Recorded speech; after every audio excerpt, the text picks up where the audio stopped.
Assalamualaikum warahmatullahi wabarakatuh. Alhamdulillahirabbil alamin wa bihi nasta'inu ala umuri dunya waddin. Asyhadu an la ilaha illallah wa asyhadu anna Muhammadan abduhu wa rasuluh. Shallallahu alaihi wasallam ala sayyidina wa habibina sayyidina wa maulana Muhammad wa ala alihi wa sahbihi ajma'in. Amma ba'du. Anak-anak sekalian, berjumpa lagi dengan Bapak di mata pelajaran pendidikan agama Islam. Pada hari ini alhamdulillah kita masih diberikan kesehatan oleh Allah Subhanahu wa taala. Mudah-mudahan kesehatan ini mampu kita manfaatkan untuk melaksanakan rutinitas kita, kewajiban kita, terutama sekali di dalam thalabul ilmi atau menuntut ilmu kita pada hari ini. Mudah-mudahan ilmu kita akan senantiasa bermanfaat untuk kita semuanya, akan membawa kemaslahatan untuk kita semuanya di dunia sampai di akhirat nanti. Amin, amin ya rabbal alamin. Anak-anak sekalian yang Bapak banggakan, pada pertemuan kali ini kita akan membahas kaitannya dengan pembelajaran kita pada hari ini, yaitu bertemakan beriman kepada malaikat-malaikat Allah Subhanahu wa taala. Mudah-mudahan dengan pembelajaran ini nantinya kita dapat mengambil pelajaran, mengambil iktibar dari seluruh apa yang akan kita bahas pada hari ini, dan mudah-mudahan ini mampu dijadikan sebagai bekal untuk kita semuanya untuk kebahagiaan dunia dan akhirat. Sebelum kita mempelajari materi kita hari ini, yaitu beriman kepada malaikat, terlebih dahulu Bapak akan mengingatkan kembali bahwasanya ada beberapa KD yang harus kita selesaikan pada semester ini, yaitu semester ganjil. Yaitu yang pertama KI 3.1 tentang menganalisis Quran surat Al-Anfal ayat 72, Quran surat Al-Hujurat ayat 49, ayat 10 dan ayat 12, serta hadis terkait tentang kontrol diri dan mujahadah nafs, kemudian berprasangka baik atau husnudon dan persaudaraan atau ukhuwah. Kemudian KD 3.2 yaitu menganalisis Quran surat Al-Isra dan Quran surat An-Nur serta hadis tentang larangan pergaulan bebas dan perbuatan zina. Kemudian 3.3 yaitu menganalisis makna Asmaul Husna atau beriman kepada Allah Subhanahu wa taala yang dibahas berkaitan tentang Asmaul Husna. 3.4 yaitu KD yang akan kita bahas pada pertemuan kita kali ini, yaitu menganalisis makna beriman kepada malaikat-malaikat Allah Subhanahu wa taala. Kemudian setelah ini akan kita bahas tentang KD 3.5 yaitu menerapkan ketentuan berpakaian sesuai syariat Islam, dan yang terakhir yaitu 3.6 memahami manfaat kejujuran dalam kehidupan sehari-hari. Baiklah anak-anak sekalian, kita lanjutkan ke materi kita, yaitu berkaitan tentang iman kepada malaikat Allah.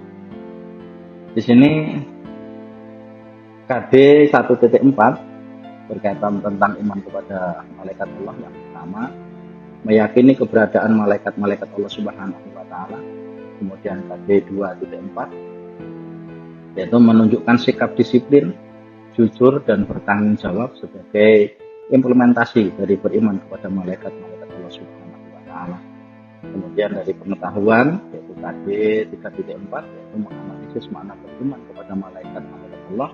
Kemudian nanti dilanjutkan dengan KD 4 yaitu psikomotorik, yaitu KD 4.4 yaitu meyakini atau menyajikan hubungan antara beriman kepada malaikat-malaikat Allah Subhanahu wa taala dengan perilaku teliti, disiplin dan waspada. Baiklah anak-anak sekalian, jadi iman kepada malaikat-malaikat Allah. Iman kepada malaikat-malaikat Allah pada prinsipnya kita meyakini dengan seyakin-yakinnya akan adanya malaikat-malaikat Allah. Namun sebelum kita bahas masalah tentang iman kepada malaikat Allah, terlebih dahulu kita harus paham tentang pengertian iman atau dikenal dengan rukun iman. Jadi yang namanya iman ada 3 unsur yang harus kita pahami. Yang pertama adalah tasdiqu bil qalbi, yaitu membenarkan di dalam hati. Kita yakin membenarkan di dalam hati kita. Menggunakan hati kita meyakini sesuatu, Ketika ini kaitannya dengan iman kepada malaikat, maka kita harus yakin dengan hati kita, dengan sepenuh hati akan adanya malaikat-malaikat Allah. Kemudian kalau beriman berkaitan dengan Allah, maka kita harus yakin dan seyakin-yakinnya akan adanya Allah Subhanahu wa Ta'ala. Ini berkaitan dengan iman. Kemudian unsur yang kedua yaitu wa taqriru bil lisan. Selain meyakini, kita harus mengucapkan wa taqriru bil lisan. Kita ucapkan dengan lisan.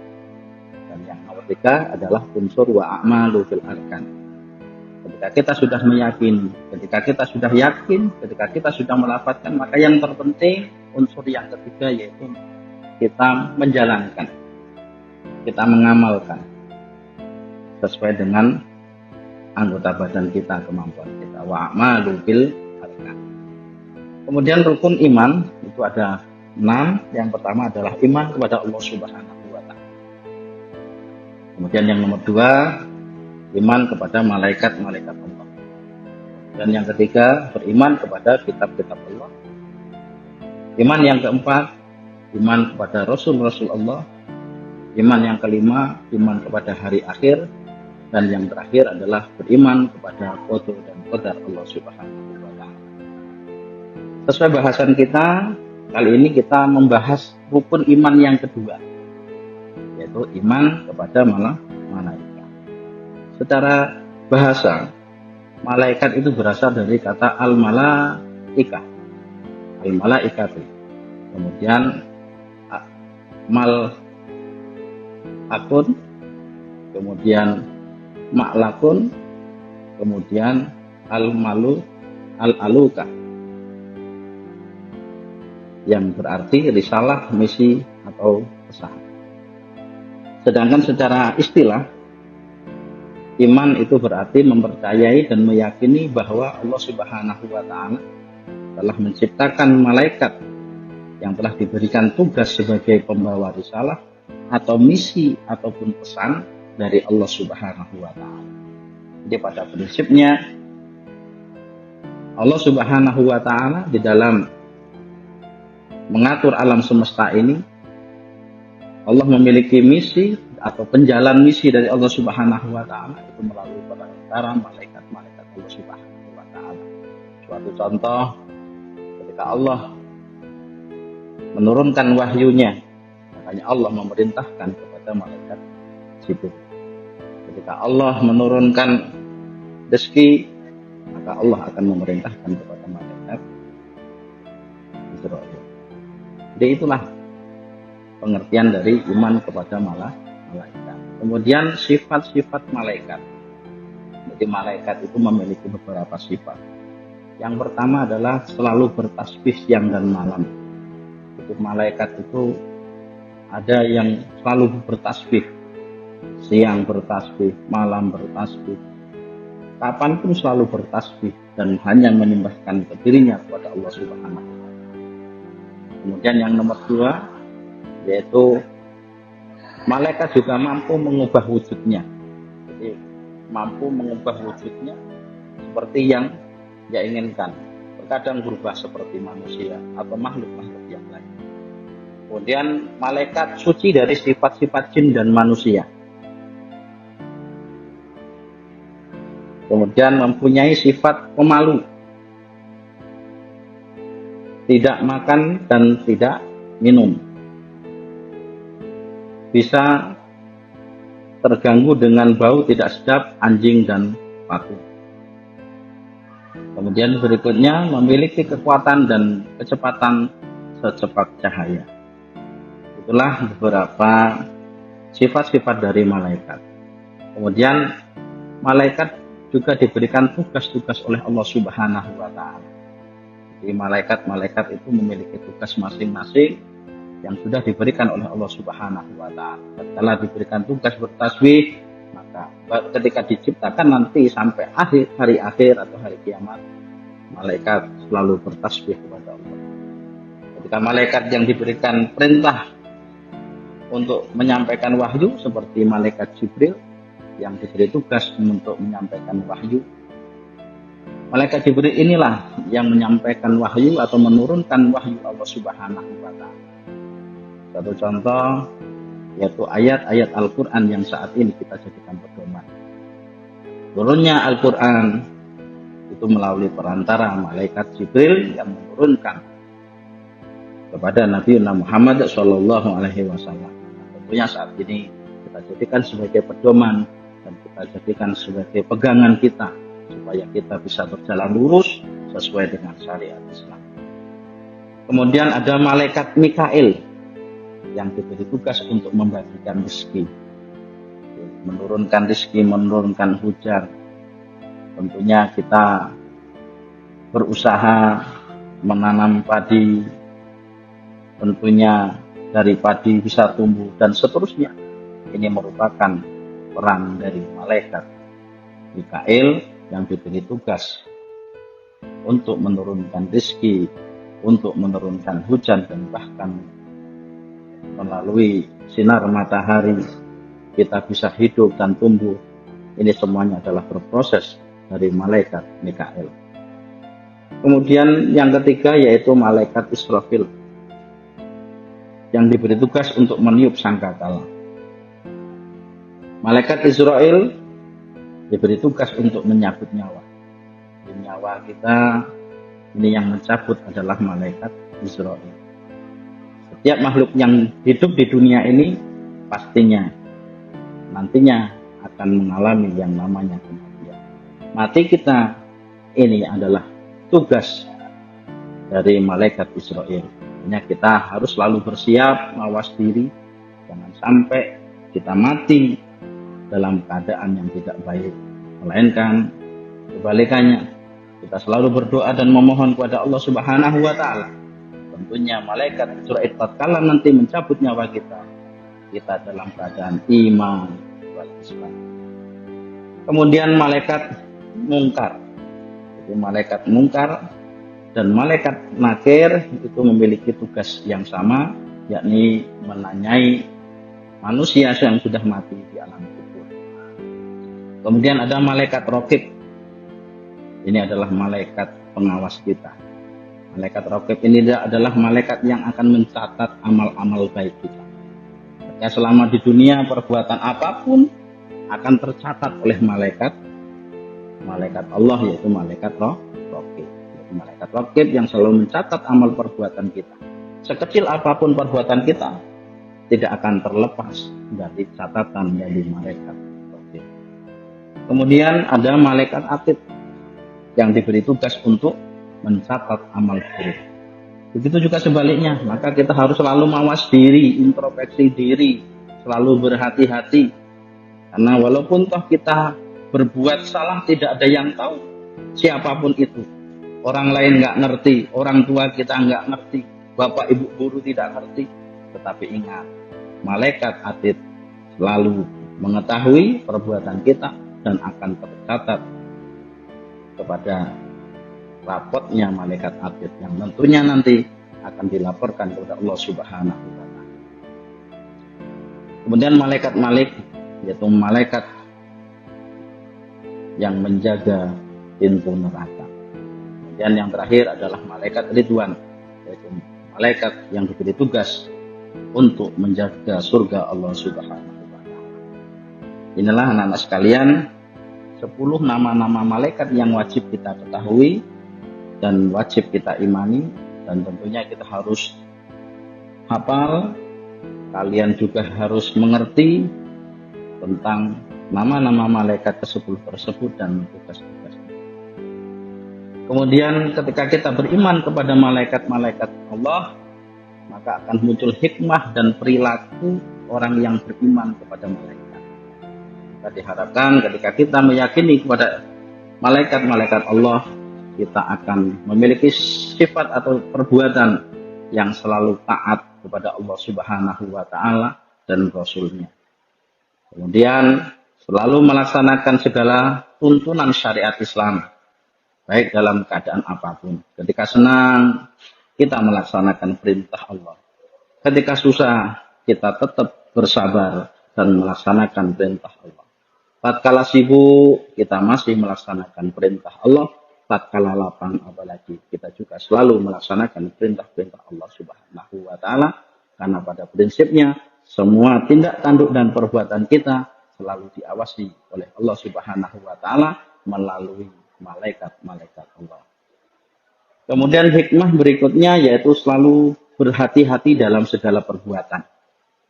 Karena pada prinsipnya walaupun toh orang lain tidak ada yang melihat, siapapun tidak ada melihat, ketika kita selalu yakin dengan adanya malaikat, maka kita akan selalu berhati-hati. Kita akan selalu menjaga diri dari perbuatan-perbuatan yang berdosa atau dilarang oleh Allah Subhanahu wa taala. Kemudian yang keempat, tidak mempersekutukan Allah Subhanahu wa taala atau menduakan Allah Subhanahu wa taala. Kemudian mematuhi ajaran-ajaran yang ada pada Al-Qur'an. Apapun yang ada dalam Al-Quran, baik itu kita katakan baik, batil kita katakan batil. Ketika itu kewajiban, maka akan kita jalankan. Ketika itu larangan, tentunya harus kita tinggalkan. Makanya Al-Quran, mari kita jadikan pedoman dalam hidup kita. Insya Allah, tatkala kita mampu menjaga diri kita mampu mengintrospeksi diri kita, dan dengan keyakinan apapun yang kita lakukan itu atas dasar Al-Quran atau atas dasar risalah dari Allah Subhanahu wa taala yang harapannya kita terselamatkan di dunia dan di akhirat. Kemudian berikutnya yaitu hikmahnya adalah kita akan selalu berperilaku baik dan jujur. Kita akan selalu berbuat baik dan tanpa pamrih. Dan kita selalu jujur mengatakan apa adanya walaupun toh itu tentunya nanti akan membawa hal mungkin menyakiti orang lain. Pada awalnya kelihatan menyakiti, tapi kejujuran itu justru sebenarnya menyelamatkan orang tersebut.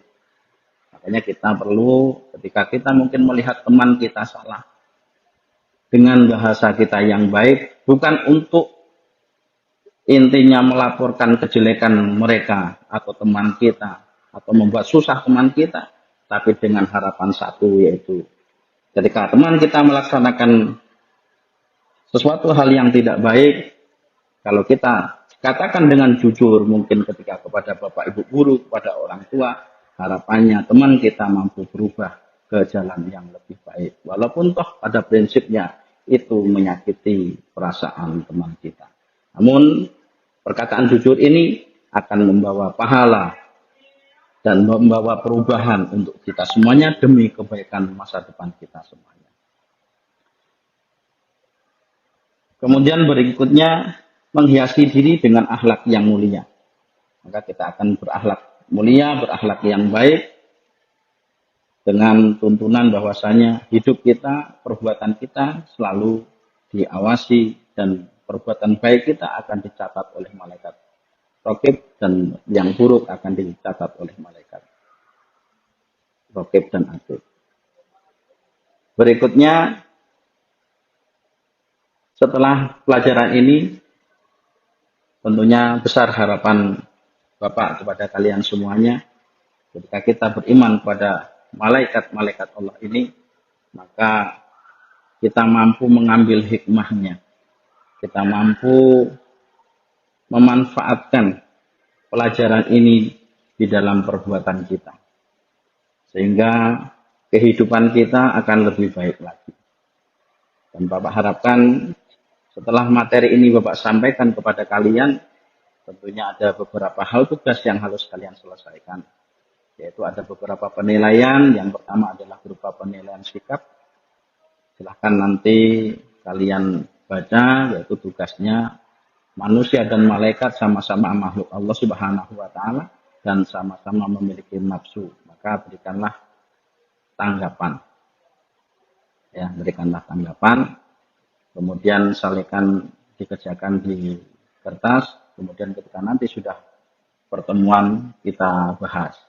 Kemudian nilai dari pengetahuan, nah, kalian harus mampu menyebutkan tugas-tugas dan nama-nama malaikat.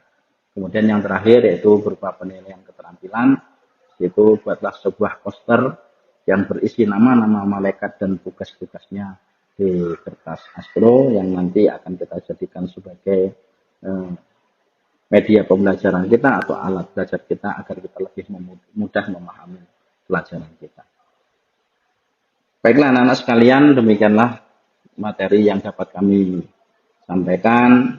Tentunya besar harapan Bapak kalian bisa belajar melalui video ini. Silahkan kalian ambil materi-materi yang tentunya penting dan kalian pelajari.